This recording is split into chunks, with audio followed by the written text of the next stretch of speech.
Okay, so are you done with the lecture on lipid? Lipid पे lecture हो गया है, क्लासिफिकेशन। बैठो बेटा। एक क्विक रिवीजन मैं करा देती हूँ। अच्छा ठीक है बेटा, जिसको नींद आ रही है यू कैन स्लीप, जिसको भूख लग रही है वो खा सकते हैं, रैपर की आवाज़ नहीं आनी चाहिए। अगर बातें करी आई विल नॉट आस्क कि आप क्या बातें, आप सीधा क्लास से बाहर जाओगे। The thing is you are not suppose to disturb others. आपको नहीं पढ़ना, वेरी गुड, मत पढ़ो, सो जाओ, ठीक है। So for the overview, number 1, what are lipids? Lipids having the functional group COOH, carboxylic acid. Write down Bloor's classification of lipid. क्या नाम पता है आपको इसका? ये किसी भी बुक में नहीं लिखा हुआ है।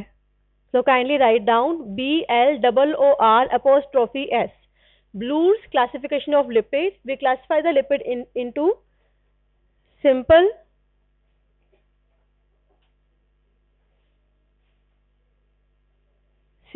compound and derived. Simple, compound and derive, ठीक है। अब सिंपल लिपिड में आते हैं triglycerides, okay, that is triacyl glycerol, also called as neutral fat, and wax. So lipid is a very broad classification. जितना भी कोई भी मॉलिक्यूल जो पानी में सोल्यूबल नहीं है और ऑर्गेनिक सोल्यूबल में सॉल्यूशन में सॉल्वेंट में सोल्यूबल है, that will be called as a lipid. Lipid property चिकना होगा वो, right.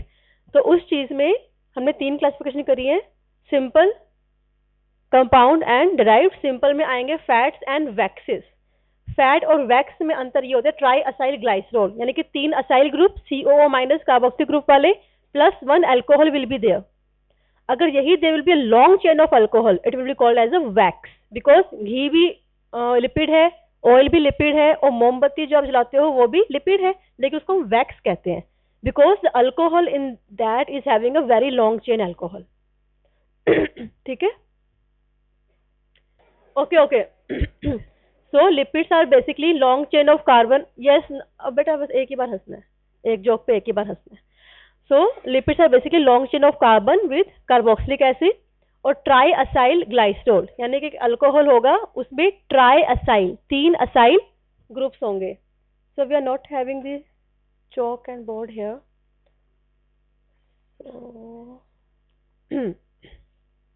So you can see ये एक असाइल ग्रुप है, ठीक है। COH होता है ना, CO- हो गया तो उसे हम असाइल कहेंगे। ये R1COO, this is acyl group, this second acyl, this is 3 acyl, so triacyl, and this alcohol is a glycerol.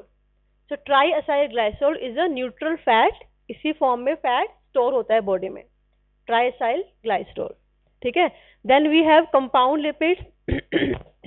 अब लिपिड में अगर कुछ भी हमने ऐड कर दिया, फॉस्फोरस ऐड कर दिया फॉस्फोलिपिड, सल्फर ऐड कर दिया सल्फोलिपिड, ग्लूकोज कार्बोहाइड्रेट ऐड कर दिया तो ग्लाइकोलिपिड, प्रोटीन ऐड कर दिया तो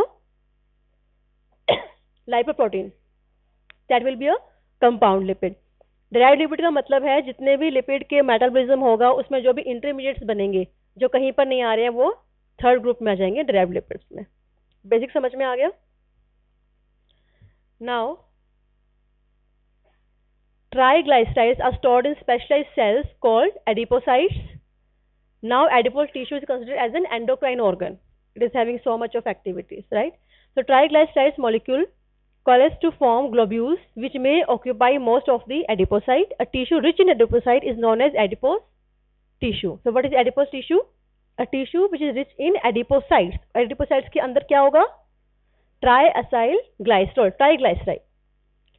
So triglycerides are stored in fat depots which include subcutaneous fat, perirenal fat, mesentery जो आपके इंटेस्टाइन के अराउंड होता है, that is called mesentery, omentum जो पूरी कवरिंग होती है आपके एब्डोमेन में, स्टमक के around, omentum, and intermuscular connective tissue. So all these places are having triglycerides.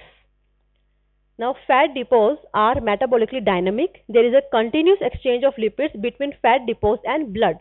मतलब जितना भी फैट ट्राइग्लाइसराइड हमारे ब्लड में रश कर रहा है, अगर वो एक्सेस होगा तो वो स्टोर हो जाएगा, अगर हम स्टार्व कर रहे हैं, फास्ट कर रहे हैं, या बहुत देर से हमने खाना नहीं खाया है, एनर्जी कम है, तो that fat will be utilise as a source of energy, as a fuel. Fat तभी बर्न होगा जब आपके पास कार्बोहाइड्रेट्स नहीं है। So stored triglycerides are hydrolysed into fatty acid and glycerol. देखो ट्राइग्लिसराइड ग्लाइसरोल में क्या था, 3 फैटी एसिड और 1 ग्लाइसरोल। अब उसको हम डाइजेस्ट करेंगे, डाइजेस्ट करने का मतलब कि ब्रेक डाउन करेंगे। कैटाबोलिज्म में एनाबोलिज्म होता है, मेटाबोलिज्म में एनाबोलिज्म मतलब बनाना, कैटाबोलिज्म मतलब कट करके शॉर्ट करना। तो ट्राइग्लिसराइड जब भी टूटेगा तो क्या क्या बनेगा, फैटी एसिड्स बनेंगे and glycerol. Now fatty acid is RCOOH, functional group is COOH। R का मतलब है long chain of carbon, butanol, ethanol कुछ भी हो सकता है। अब फैटी एसिड और असाइल में क्या डिफरेंस है, ये नोट्स बाद में बनाना बेटा। RCO mine that is acyl group. सबको क्लियर है? ठीक है, sit down. So stored triglyceride are hydrolysed, यानी कि वाटर से ब्रेक होते हैं, into fatty acids and glycerol. ठीक है, these are release into circulation. अब हमारे सर्कुलेशन में क्या आ गया, glycerol and alcohol and fatty acids आ गए। ठीक है, ये fatty acids are taken up by the tissues which require them. ये फैटी एसिड जो होते हैं वो टिश्यू उनको खा जाते हैं, that's a food. Fatty acid is a food. Fatty acid oxidation आप पढ़ोगे नेक्स्ट लेक्चर में, उसमें आपको बताएंगे कैसे आपको फैट से एनर्जी मिलती है। पता है सबको मिलती है, पर कैसे मिलती है? मैं आपको गेहूं का पौधा ला दूं तो उसको खा लोगे? नहीं। गेहूं से आप आटा बनाओगे, आटा से रोटी बनाओगे, रोटी खा पाओगे ना? इसी तरह से ट्राइएसाइल ग्लाइसरोल को नहीं खा सकते हैं टिश्यूज। ट्राइएसाइल ग्लाइसरोल ब्रेक होगा, है ना, ग्लाइसरोल बनेगा, फैटी एसिड्स बनेंगे, वो फैटी एसिड टेकअप होगा, उसका ऑक्सीडेशन होगा, तब एटीपीज बनेंगे। Remember the steps. So glycerol is mostly taken up by the liver, where it is converted to glycerol 3-phosphate, which is used in carbohydrate cycle. So glycerol 3-phosphate is converted into dihydroxyacetone phosphate, DHAP बोलते हैं। ये carbohydrate metabolism में आएगा आपके। ठीक है, this can be oxidised in the glycolytic pathway और it can be converted into glucose by gluconeogenesis. यानी हर चीज यूज हो रही है, या तो नए रिएक्शन में हो रही है या रिसाइकिल हो रही है। We are trying to use every molecule in our body. हम वेस्टेज नहीं करनी, जितनी वेस्टेज करेंगे उतनी एनर्जी और लगेगी। पहले खाना खाने में एनर्जी लगती है, फिर उसे तोड़ने में एनर्जी लगती है, फिर उसको सर्कुलेट करने में भी एनर्जी लगती है, फिर उसमें से एनर्जी निकालते हैं। ठीक है, so adipose tissue takes up circulating fatty acids. Triacyl glycerol acids नहीं लेता है, वो फैटी एसिड की फॉर्म में लेता है। This may be of dietary और एंडोजिनस ओरिजिन। इसका क्या मतलब है, डाइटरी मतलब हम बाहर से खाएंगे, एंडोजिनस मतलब हमारे बॉडी में ही बन रहा है। Exogenous and endogenous compounds, exogenous जो हम बाहर से इंजेस्ट कर रहे हैं, ले रहे हैं, एंडोजिनस मतलब जो हमारी बॉडी के अंदर ही बन रहे हैं। Adipose tissue converts them into triglycerides. Look again, fatty acid लिया उसने और फिर दोबारा उसे किसमें कन्वर्ट कर दिया, stand up, yes you stand up. हाँ, फैटी एसिड और सारे ग्रुप में क्या डिफरेंस है? COH ही हटा दिया। Okay okay, thank you. Now stop smiling, sit down. So glycerol 3-phosphate required for the synthesis of triglyceride comes from glucose. Dihydroxyacetone phosphate is formed from glucose in the glycolytic pathway, and this can be converted into glycerol 3-phosphate again. You can see the cycle, DHAP and glycerol 3-phosphate. The enzyme is G3P dehydrogenase. Okay. So glycerol is also formed from hydrolysis of triglyceride in the adipose tissue. Because adipose tissue ने क्या किया था, fatty acids को engulf किया और उसको किस में कन्वर्ट किया, टीजीज में, ट्राइग्लाइसराइड्स में। ट्राइग्लाइसराइड में तो होता ही है ना अल्कोहल, तो अब दोबारा जब उसका ब्रेकडाउन होगा दोबारा से फिर वही बनेगा, fatty acid and alcohol. But this can not be used for triglyceride synthesis. Glycerol has to be converted into glycerol 3-phosphate by glycerol kinase. किसी भी चीज को मेटाबॉलिकली पार्टिसिपेट करने के लिए उसको एक्टिव होना पड़ता है। For example, you need to practice medicine, you need to learn it first. आपको एक्टिव होना पड़ेगा, you must have power for it. तो पावर कौन देता है, फॉस्फेट। सो ग्लाइसरोल को अगर पार्टिसिपेट करना है, it will be converted to glycerol 3-phosphate। Glucose 6-phosphate में कन्वर्ट होता है, रिमेंबर। और आपने टीआरएनए पढ़ा था, टीआरएनए को भी चार्ज होना पड़ता है, राइट। सो हर जगह फोस्फेट लगेगा, आप चार्ज होगे, कैपेबल होगे, तभी आप पार्टिसिपेट करोगे रिएक्शन में। तो similarly glycerol has to be converted to glycerol 3-phosphate by glycerol kinase.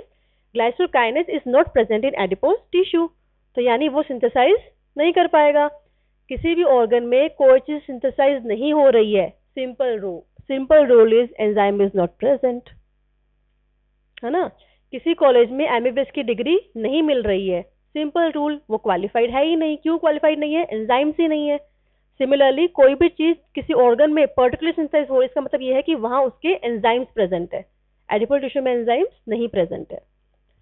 Now digestion and absorption of lipids, इस पे आपका पूरा 5 मार्क्स का क्वेश्चन आता है। You must be knowing each and every step. इसमें हमें ध्यान ये रखना है कि कौन सा नंबर ऑफ बॉन्ड ब्रेक हो रहा है।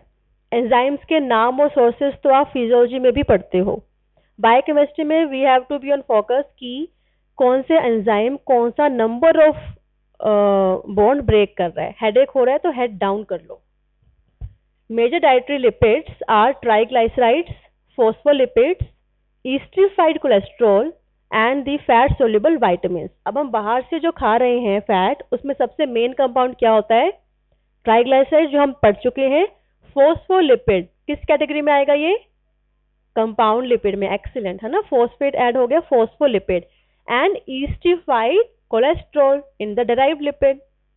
Okay, esterified cholesterol, simple cholesterol नहीं है। And the fat soluble vitamin. Triglycerides, phospholipid and esterified cholesterol have to be hydrolyzed before their absorption from the alimentary canal. मतलब आप इसको मान लो गेहूं का पौधा है, एज इट इज नहीं खा सकते, इसको ब्रेक डाउन करेंगे, सिंपल मॉलिक्यूल में जाएंगे, तब जाकर ये हमारी बॉडी के टिश्यू और सेल के अंदर एब्जॉर्ब होगा। Digestive juices which participate in the digestion of lipids are saliva, pancreatic juices and succus antricus, जो intestine में होता है। Bile also plays an important role in digestion and absorption of lipid. Bile का काम simply ये होता है कि वो सरफेस एरिया बढ़ा देता है, एक बड़े मॉलिक्यूल को बहुत छोटे छोटे मॉलिक्यूल्स में कन्वर्ट कर देता है, तो सरफेस एरिया उसका बढ़ जाता है। Now enzymes can act more quickly and more efficiently. Saliva contains a lipase which is secreted by the dorsal surface of the tongue. So lipase enzyme है, लेकिन खाना माउथ में थोड़े टाइम के लिए रहता है, ठीक है। लेकिन इसकी खास बात क्या है कि ये एसिडिक एनवायरनमेंट में भी एक्टिव रहता है, इसीलिए स्टमक में जाके भी ये एक्टिव रहता है। This lipase converts triglyceride into diglyceride and free fatty acid. अब देखो, ट्राई असाइल ग्लाइसरोल, ठीक है, ये कन्वर्ट कर देगा ट्राई असाइल को into diglycerides and fatty acid. Tri था, डाई करने के लिए क्या करना पड़ेगा? एक हट गया, तो डाई असाइल हो गई। तो असाइल थी ना, इनमें एच नहीं था, तो ट्राई असाइल ग्लाइसरोल था, तो डाई ग्लाइसराइड, ठीक है। और जो ये बच गया, इसमें तो एच लगेगा ना जाके, तो क्या बन जाएगा वो? Fatty acid, acyl fatty acid, acyl fatty acid. Now salivary lipase acts preferentially on this point is to be remembered triglycerides containing short chain fatty acids। जिन ट्राइग्लाइसराइड्स में शॉर्ट चेन फैटी एसिड होगा उस पर ही work करेगा the ester bond at position 3। ये ester bond कहां से आया? लिपिड्स के बीच में नहीं, हाँ, because acyl was an acid, fatty acid था और वो अल्कोहल था, so alcohol acid forms the ester bond. ये आपने पढ़ा है ना 12th केमिस्ट्री में, वेरी गुड। सो पोजीशन 3 पर जो होगा ईस्टर बॉन्ड उस पे एक्ट करेगा। No what do you mean by short chain fatty acid? ये कहां से आया? How will you get to know कि शॉर्ट चेन है कि लॉन्ग चेन है? ठीक है, सो ये था अपना अल्कोहल, है ना, और CO-6 था। उसके अलावा हम एक R भी तो लिख रहे थे, R1, R2, R3।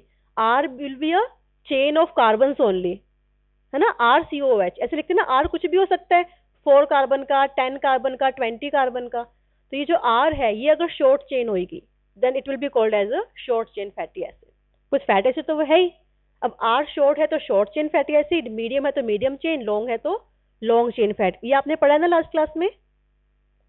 Yes, short, medium and long chain fatty acid हुआ है क्लासिफिकेशन में, ठीक है। Now pancreatic juice also contains a lipase. एक सलाइवरी अमाइलेज हो गया, एक पैनक्रियाटिक अमाइलेज है, सॉरी लाइपेज है, which is more powerful than the salivary lipase. Pancreatic lipase can easily hydrolyze the ester bond at position 1 and 3. पहले कौन सी position पे हो रहा था? Ester bond at position 2 is resistant to the action of pancreatic lipase. Thus, pancreatic lipase converts triglycerides into 2 monoacyl glycerol and free fatty acid.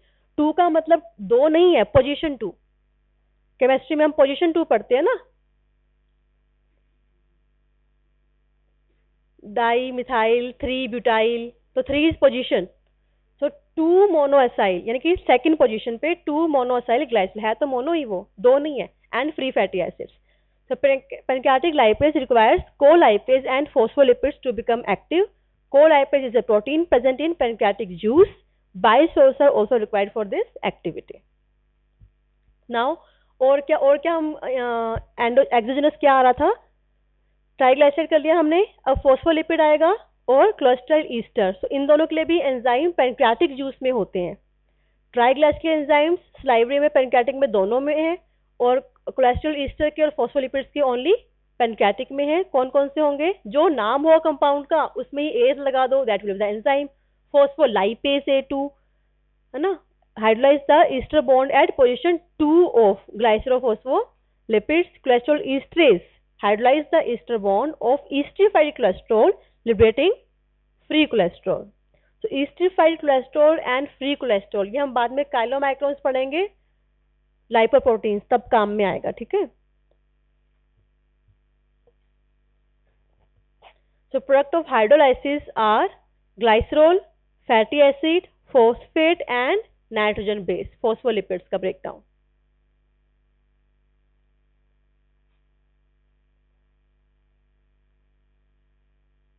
Now we are having products like glycerol, cholesterol, fatty acids and monoglycerides, right? Now these are passively absorbed into the mucosal cells of small intestine. ठीक है. Glycerol and short chain fatty acids enter the portal circulation and are transported to liver. Other products of digestion are recombined in the mucosal cell. अब हुआ क्या?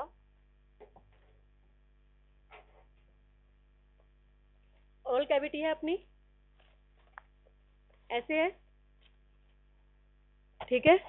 ऐसे ही अपनी intestine है, it's a tube. खाना कहाँ पे जाएगा? इनसाइड. इसमें तो नहीं जा रहा ना, इसमें जा रहा है ना. तो इनसाइड का इंटेस्टाइन की कैविटी है. इंटेस्टाइन के सेल्स कहाँ प्रेजेंट है? जो स्ट्रक्चर बना रहे हैं, राउंड राउंड ट्यूब जो बन रही है, तो इंटेस्टिनल म्यूकोजल सेल्स कहाँ प्रेजेंट है? Mucosal cells a part of this thing, है ना. सो खाना आया, हमने खाना खाया, वो इसके अंदर चला गया खाना. अब यहाँ पे एंजाइम उसे ब्रेक डाउन कर रहे हैं, और आसपास क्या हो रहा है? ये सेल्स आ गए ना अपने. अब इस सेल्स के बाहर क्या है? Blood vessel.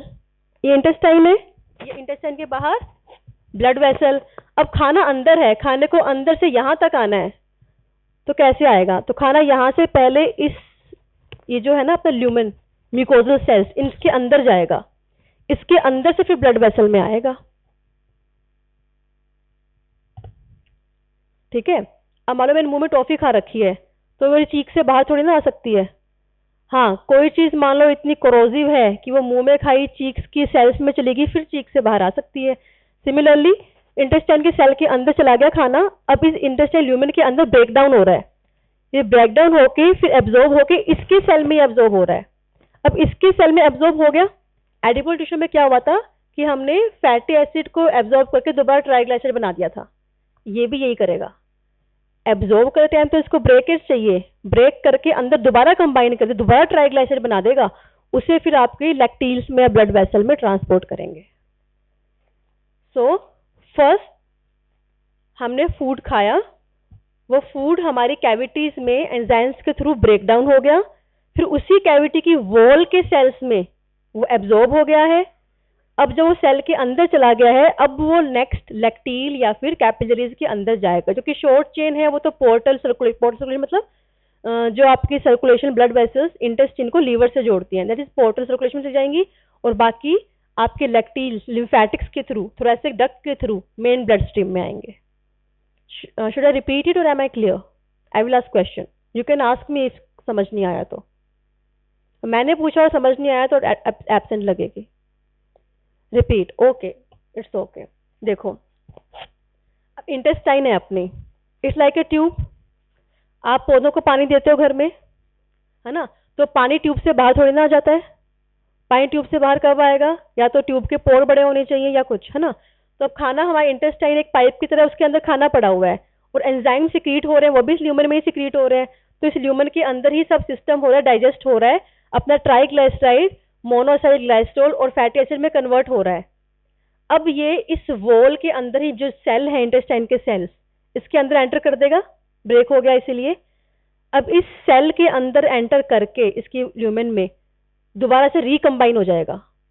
यानी कि ट्राइसाइड ग्लाइसरॉल था, फैटी एसिड और अल्कोहल में कन्वर्ट हुआ, एब्जॉर्ब हो गया. इस सेल ने, म्यूकोजल सेल ने, इंटेस्टाइन के सेल ने फैटी एसिड को और अल्कोहल को एब्जॉर्ब कर लिया. अब दोबारा से उसको ट्राइग्लाइसाइड बना दिया है. अब ये ट्राइग्लाइसाइड बन गया है, अगर तो ये शॉर्ट चेन है तो डायरेक्ट पोर्टल सर्कुलेशन ब्लड में चला जाएगा, और नहीं तो ये फिर थोरेसिक डक्ट यानी लिम्फेटिक सिस्टम के थ्रू मेन ब्लड स्ट्रीम में आ जाएगा. हमारा पर्पस है कि हम खाने को डाइजेस्ट करें, हमारे अंदर खाना आए. ब्लड का काम क्या होता है? ऑक्सीजन को और फूड को ट्रांसपोर्ट करना from one tissue to another. पूरी बॉडी में न्यूट्रिशन कौन पहुंचाएगा? पूरी बॉडी में ग्लूकोज, फैट कौन पहुंचाएगा? तो हमारा काम है, जो हमने खाना खाया है, फैट्स खाए हैं, जो हमारे ट्राइग्लिसराइड्स हैं, वो ब्लड तक पहुंचे. देखो, डायरेक्टली नहीं जा सकते, उनको टूटना पड़ता है, फिर दोबारा जुड़ना पड़ता है. यानी कि खाना खाया, ल्यूमेन में आया, ल्यूमेन में टूट गया, टूटे हुए खाना एब्जॉर्ब हुआ सेल में, फिर सेल ने उसको दोबारा जोड़ा और फिर उसको ब्लड स्ट्रीम में भेजा. डायरेक्टली भी भेज सकता है शॉर्ट चेन है तो, और अगर लॉन्ग चेन है तो लिम्फेटिक सिस्टम, थोरेसिक डक्ट के थ्रू जाएगा. अब कितने बच्चों को समझ नहीं आया प्लीज रेज योर हैंड. मैं तीसरी बार भी रिपीट कर दूंगी बेटा, इट इज वेरी इंपॉर्टेंट. किसको समझ आ गया? Raise your hand. किसको पता ही नहीं है क्या चल रहा है? हमें मतलब ही नहीं है मैम, हमारा अलग ओरा चल रहा है, आप रहने ही दो. चलो, अब आपको ये थ्योरी समझ में आएगी, है ना. देखो, products of digestion are glycerol, cholesterol, fatty acids and some monoglycerides. These are passively absorbed, lumen में आके टूट गए और फिर म्यूकोजा सेल के, इंटेस्टाइन के सेल के अंदर एब्जॉर्ब हो गए हैं. एब्जॉर्ब होने के बाद products of digestion are recombined in the mucosal cell. ये म्यूकोजल सेल जो है ना, वो इंटेस्टाइन का सेल है. इंटेस्टाइन किस चीज से तो बनी हुई है? मेरी फिंगर है, किससे बनी हुई है? मसल है, बोन है.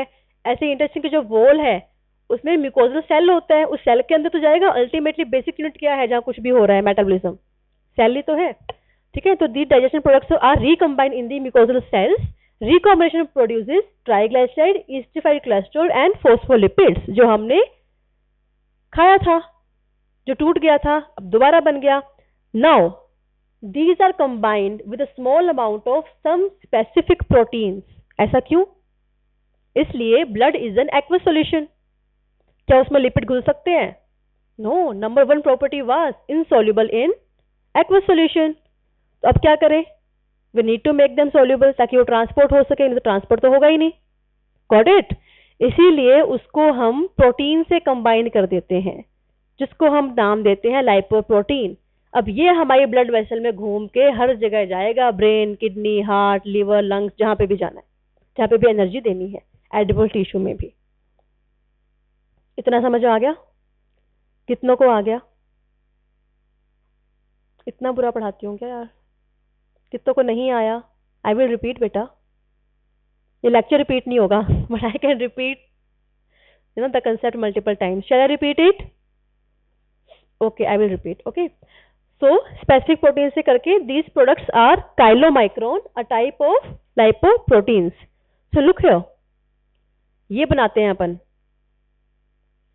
Isn't it beautiful? This is because इसमें से मार्क्स आएंगे, क्वेश्चन आएंगे, and I will ask viva in from this. This will be very dear to you. चांद के बाद बस यही अच्छा लगेगा,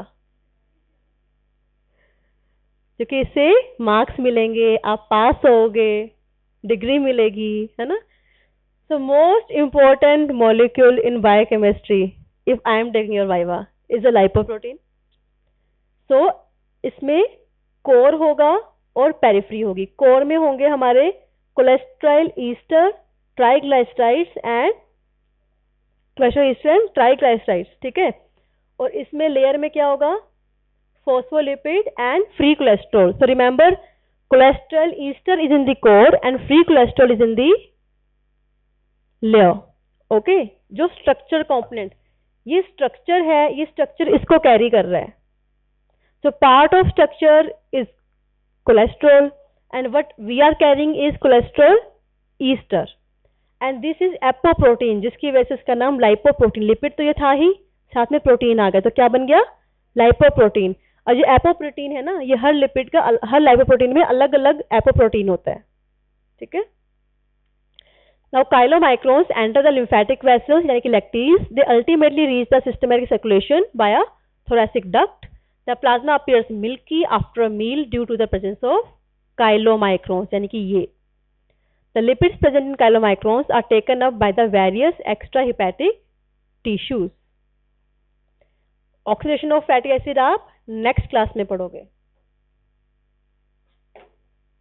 मैं फाइनली रिपीट कर रही हूँ, इसके बाद आई विल आस्क क्वेश्चन. नहीं दे पाए आंसर तो मुझे एब्सेंट लगानी पड़ेगी क्योंकि मैं 30 मिनट से कंटिन्यूस बोल रही हूँ, है ना. इतना क्रेडिट तो मिलना चाहिए मुझे कि आपको समझ में आए. सो सिंपली हमने लिपिड्स खाए. मोस्टली हम लिपिड खाते हैं triglycerol, cholesterol ester, phospholipid and fat soluble vitamins. अब हमें इसको डाइजेस्ट करना है, ब्लड वेसल तक पहुंचाना है. दो प्रॉब्लम्स है. तुम क्या, ठीक है. तो हमारे पास दो प्रॉब्लम्स है. एक तो जो लिपिड मॉलिक्यूल हम खा रहे हैं ना वो कॉम्प्लेक्स है, वो ऐसे ही एब्जॉर्ब नहीं हो पाएगा, बहुत कॉम्प्लिकेटेड है. ठीक है. रोटी डायरेक्ट कैसे खाओगे? तोड़नी पड़ेगी ना, तभी तो खाओगे. दूसरी प्रॉब्लम, लिपिड सोल्यूबल ही नहीं है, तोड़ने के बाद भी उसको ट्रांसपोर्ट कैसे करेंगे? तो नंबर 1 का सोल्यूशन ये है कि हमारे पास एंजाइम्स है जो उसे ब्रेक डाउन कर देंगे. कैसे? एक तो स्लाइवरी, एक पेनक्रियाटिक. जो स्लाइवरी है वो लेवल पोजीशन 3 पे काम करेगा और जो पेनक्रियाटिक है वो 1 और 3 पे काम करेगा. प्लस पेनक्रियाटिक में हमारे पास फोस्फोलाइपेज और कोलेस्ट्रॉल को डाइजेस्ट करने के एंजाइम्स भी हैं. तो अब हमारा खाना इंटेस्टाइन में आ गया, डाइजेस्ट हो गया है और हमने उसको स्मॉलर मॉलिक्यूल्स में ब्रेक कर दिया. अब हमारा इंटेस्टाइन की जो सेल है उसका नाम क्या है? म्यूकोजल सेल, यानी कि एंटेरिक सेल जो है उसने वो टूटे हुए फैट के ग्लोब्यूल्स खा लिए कि अरे वाह सही है ये तो. लेकिन अब उसको समझ में आया मैंने तो ब्रेक डाउन करके ले लिए, लेकिन मेरे को सामने वाले को टूटी चीज तो नहीं दे सकता मैं. तो उसको दोबारा कंबाइन करेगा. दोबारा कंबाइन करेगा तो वही बन जाएगा जो हमने खाया था, triglycerol, cholesterol Easter and phospholipid. अब एंटेरिक सेल बहुत परेशान है कि मैंने इतनी मेहनत करी, पहले खाया, दोबारा बनाया, लेकिन मैं ब्लड में अभी भी नहीं भेज सकता. तो उसकी रेस्क्यू के लिए आता है superman apoprotein. Don't worry, we'll make a lipoprotein and will transport it. ठीक है. तो एपोप्रोटीन उससे कंबाइन होकर बना देता है lipoprotein. Now this lipoprotein is transported in the blood. अब लाइपोप्रोटीन के अलग अलग नाम होते हैं, जैसे कि देखो ट्राइग्लाइसराइड था, फॉस्फोलिपिड था, कोलेस्ट्रॉल ईस्टर था. किसी में हो सकता है 80% ट्राइग्लाइसराइड हो, बाकी दोनों 10% हो.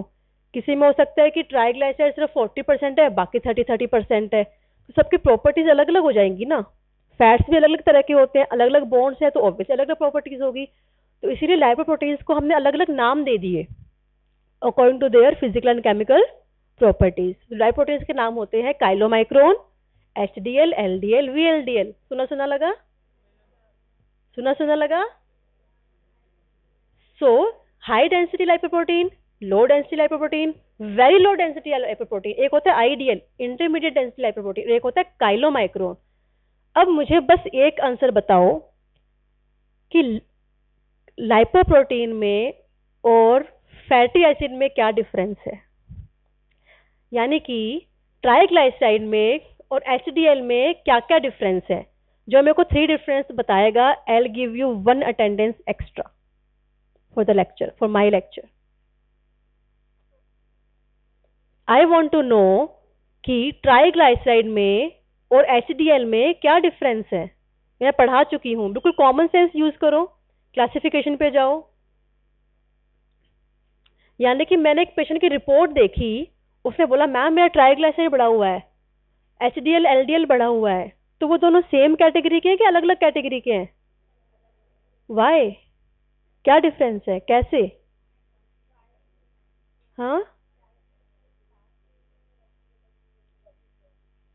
No, she said triglycerides fats होते हैं और एचडीएल कोलेस्ट्रॉल होता है। नो, कोलेस्ट्रॉल इज अ, तीसरे में derived lipid, lipid, fat, wax, lipoprotein सब अलग है। Now please focus, I am repeating. Blues classification of lipid, number 1 simple, number 2 compound, number 3 derived.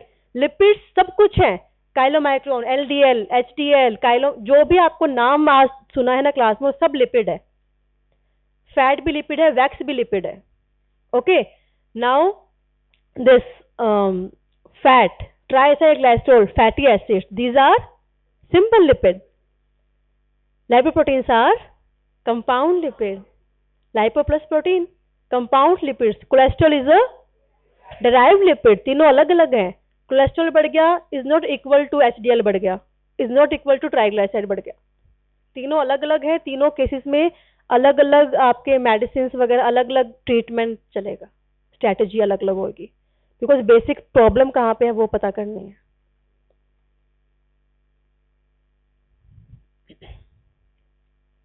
ठीक है, so triglyceride and fatty acid are simple lipid. Lipoprotein जो हमने बाद में बनाया ना, लाइपोप्रोटीन नेचर में नहीं आया, हमने बनाया lipoprotein, that is compound lipid. और cholesterol is a derived lipid, वो जैसे एक पार्ट है कोलेस्ट्रॉल लिपिड्स का, वो एज सच खुद कुछ नहीं है। Cholesterol and cholesterol ester, cholesterol ester is a part of lipoprotein, cholesterol is a part, cholesterol and triglyceride are part of lipoproteins, HDL, LDL, VLDL, chylomicron, right or no? Yes or no? Triglyceride, cholesterol, these are part of lipoprotein.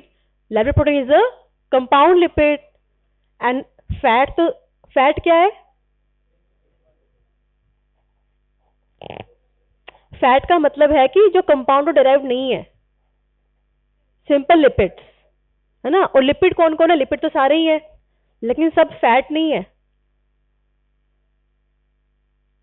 ठीक है, cholesterol एक lipoprotein नहीं है, lipoprotein तो अलग ही system चल रहा है, प्रोटीन है वो, तो वो ट्रांसपोर्ट करने के लिए है, सिर्फ उसको बस ट्रांसपोर्ट करना है, ट्रांसपोर्ट ट्रांसपोर्ट ट्रांसपोर्ट। एनर्जी किससे मिलेगी? हाँ, जब एचडीएल, एलडीएल, वीएलडीएल ट्रांसपोर्ट कर देंगे तो टिश्यू पूरा अपना लाइपोप्रोटीन को लेके नहीं बैठ जाएगा, एचडीएल को नहीं खा पाएगा, वो उसके अंदर से ट्राइग्लाइसराइड, कोलेस्ट्रॉल ईस्टर, फॉस्फोलिपिड, इनको निकाल के खाएगा। एपोप्रोटीन एज इट इज बना रहेगा, जैसे कि एंजाइम होता है ना, यूज अप नहीं होता, वैसे ही एचडीएल, एलडीएल ये ट्रांसपोर्ट करने के मेथड्स हैं, ये वैसे ही रहते हैं। समझ में आ गया सबको?